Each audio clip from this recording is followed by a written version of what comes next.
शादी के कई वर्ष बीत जाने के बाद भी पति पत्नी के बीच में ऐसे झगड़े होते रहते हैं जिनको सुनकर और देखकर आप लोग भी हैरान रह जाएं। वो ऐसे लड़ रहे हैं जैसे वो एक दूसरे के कितने बड़े दुश्मन हों। और दोस्तों, एक व्यक्ति ने इस रोज रोज की किचकिच से परेशान आकर एक ऐसा कांड कर दिया जिसे जानकर आप लोग हैरान रह जाएंगे कि एक व्यक्ति ने अपनी पत्नी को अपने अविवाहित दोस्त के हवाले कर दिया और उसे वहां पर छोड़कर भाग आया।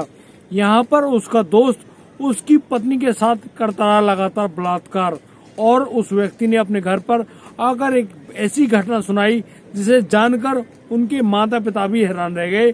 वह अपने परिवार में आकर कहता है कि उनकी पत्नी आयुष्मान कार्ड बनवाने के लिए गई हुई है।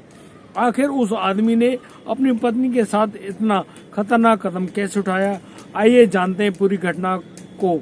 नमस्कार, आदाब, सत श्री अकाल दोस्तों, मैं भी प्रकाश स्वागत करता हूं आपका हमारे YouTube चैनल किस्से क्राइम कोड। दोस्तों, पूरी घटना की जानकारी के लिए बने रहिए हमारे साथ वीडियो में अंत तक। और दोस्तों, यदि आप पहली बार इस चैनल पर नए आए हैं तो आप हमें सब्सक्राइब करना और नोटिफिकेशन की बेल को दबाना बिल्कुल ना भूलें।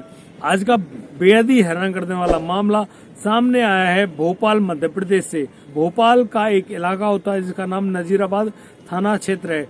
वहाँ की पुलिस में जो संजय कुमार हैं वो एक ऐसी खुलासा करते हैं, उसे जानकर आप लोग हैरान रह जाएंगे कि एक आदमी ने अपनी पत्नी के साथ इतना बुरा कांड कैसे कर दिया और कोई व्यक्ति अपने घर की इस आब इज्जत शर्म को ऐसे नीलाम कैसे कर सकता है।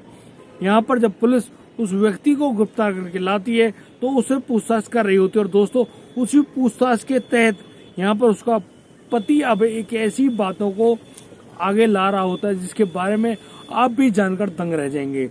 दोस्तों, यहाँ पर जो घटना है वह कुछ इस प्रकार है कि वह व्यक्ति की शादी को हुए करीब 4 साल हो गए और उनके 2 बच्चे भी हैं, लेकिन वह अपनी पत्नी द्वारा होने वाली रोज रोज की किचकिच से बहुत ज्यादा परेशान है। यानी कि उनके घरों में होते रहते हैं, उन्हीं झगड़ों के कारण वह व्यक्ति अपनी पत्नी से बहुत ज्यादा परेशान है। वह अपनी पत्नी से इस प्रकार के होने वाले झगड़ों से मुक्ति पाना चाहता है और इसी मामले में वह अपनी पत्नी को काफी समझाता भी है और उसे कहता है कि आप ऐसे झगड़े मत किया करो, लेकिन उसकी पत्नी है कि इस मामले में कोई भी सुधार लाने की प्रक्रिया को नहीं अपनाती है। दोस्तों, यहाँ पर एक दिन जब वह आदमी अपनी पत्नी से कहता है कि तुम्हें राजगढ़ में एक जगह मिल रही है, उस जगह मिल रही है बटिया पे, यानी कि बट पे, तो आइए हम लोग वह जगह देखते हैं और उसी जगह को यदि हमको पसंद आती है तो उसी पर हम खेती करेंगे और उसी खेती के मुताबिक जो भी उगेगा यानी कि जो फसल होगी उसी से अपना खाना पूर्ति यानी कि अपनी पूर्ति किया करेंगे। दोस्तों, यहाँ उस व्यक्ति की इस बात पर उसकी पत्नी हो जाती है राजी।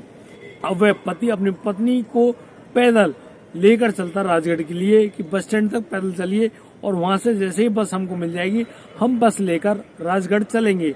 दोस्तों, यहाँ पर जब वो पैदल ही जा रहे होते हैं तो बनाई गई साजिश के मुताबिक अब उस व्यक्ति का दोस्त आ जाता है उसी जगह मोटरसाइकिल लेकर।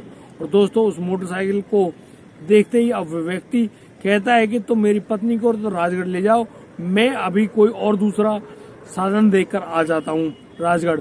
और ऐसा कहकर वह व्यक्ति अपनी पत्नी को राजगढ़ के लिए अपने दोस्त की मोटरसाइकिल पर बिठा देता है। दोस्तों, यहाँ पर उसका दोस्त उस मोटरसाइकिल को चलाते हुए राजगढ़ जाने वाले रास्ते की तरफ आगे बढ़ जाता है। तो दोस्तों, अब वह व्यक्ति वापस लौटा था अपने घर और अपने घर आकर चुपचाप से अपने कमरे में जाकर सो जाता है।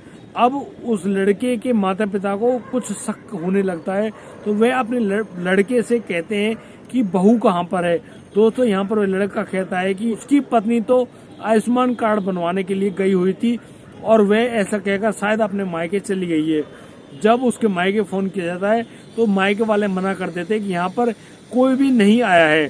तो यहाँ अब माता पिता द्वारा बनाए गए दबाव के अनुसार अब व्यक्ति नजीराबाद थाना पहुंचता है और वहां पर अपनी पत्नी की गुमशुदगी की रिपोर्ट दर्ज करवाता है। दोस्तों, यहाँ पर वह व्यक्ति अपनी पत्नी को अपने दोस्त के हवाले करके अपने माता पिता और सभी लोगों को मूर्ख बना रहा है और पुलिस को भी मूर्ख बना रहा है कि उसकी पत्नी कहीं पर लापता हो गई है, गुमशुदा हो गई है, उसको खोज कर लाओ।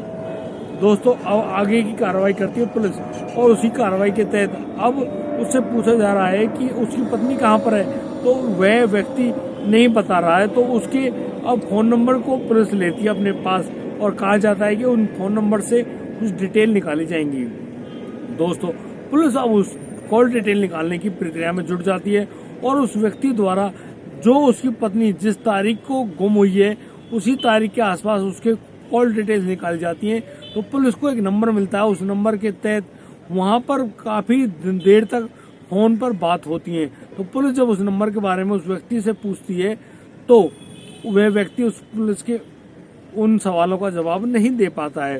दोस्तों, पुलिस अब उस नंबर की कॉल डिटेल्स के बारे में, उस नंबर की लोकेशन निकालने के बारे में आगे ट्रेसिंग पे जब उस नंबर को भेजा जाता है तो यहाँ पर उस नंबर की लोकेशन पता चलती है राजगढ़ में।